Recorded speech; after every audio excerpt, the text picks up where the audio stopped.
সাংবাদিক বন্ধুগণ, আসসালামু আলাইকুম। বক্তব্য দীর্ঘায়িত করব না। আজকে সংস্কার নিয়ে কথা হচ্ছে।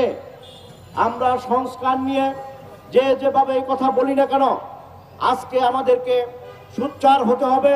সংস্কারের নমুনা এদেশের মানুষ কিন্তু ভালো পাচ্ছে না। আপনারা যদি সংস্কার না বুঝেন, তাহলে আমরা সুস্পষ্টভাবে বলতে চাই, 111-এর সরকার অন্যায়ভাবে যে মামলা করেছিল, সর্বপ্রথম মামলা হয়েছিল শেখ হাসিনার নামে ওয়েস্টপয়েন্ট পাওয়ার প্ল্যান্ট থেকে।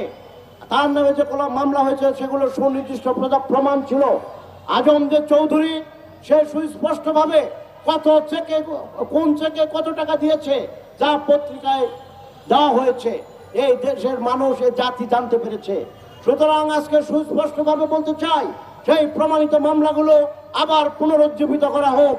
আর সেই সময়কালের মামলা দেশনেত্রী বেগম খালেদা জিয়া সহ আমাদের এমপি মন্ত্রীদের নামে, দলীয় নেতাকর্মীদের নামে যেই সকল মামলা হয়েছে সেইগুলো খালাস করে দেওয়া হোক, বাতিল করে দেওয়া হোক। বন্ধুরা, আপনারা দেখেছেন শেখ হাসিনা আমাদের নেত্রী, দেশনেত্রী বেগম খালেদা জিয়াকে কিভাবে তার বাড়ি থেকে বের করে দিয়েছিল, যা দেশবাসী জানে।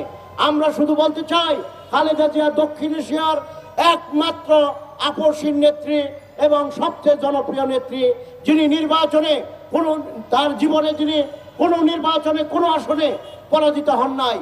আর পাশাপাশি শেখ হাসিনা উনি আমাদের নেত্রী বেগম খালেদা জিয়ার কর্মীর কাছে পরাজিত হয়েছেন, এই রেকর্ড আছে। বন্ধুরা, আজকে তাই বলতে চাই, সংস্কার যদি না বুঝেন তাহলে সংস্কার একটাই।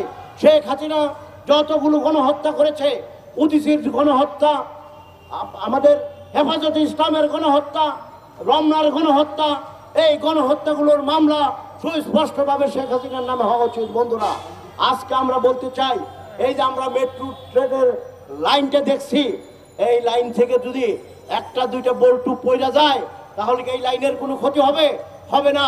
শেখ হাসিনা যেইভাবে এই প্রশাসনকে সাজিয়েছে, এখান থেকে মাত্র একটি দুইটি বল্টু সরিয়েছে, টোটাল লাট কিন্তু একটাও সরে নাই।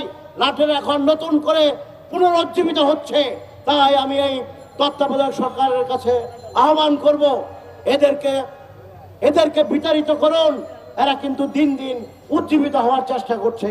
আমাদের প্রিয় নেতা জনাব তারেক রহমান আপনাদের এই সরকারের প্রতি শতভাগ সমর্থন দিয়েছে এবং তিনি বিভিন্ন জেলায়, বিভিন্ন বিভাগে আমাদের গুরুত্বপূর্ণ নেতৃবৃন্দদেরকে ব্যক্তিগতভাবে আলোচনা করে এই সরকারের প্রতি সমর্থন জানিয়েছে এবং সেজন্য আজকে দেশের এই স্থিতি অবস্থা হচ্ছে। বন্ধুরা, জনগণ যখন কথা বলে, তাই আমি আহ্বান করব, অনতি বিলম্বে সংস্কার করে লাভ নাই।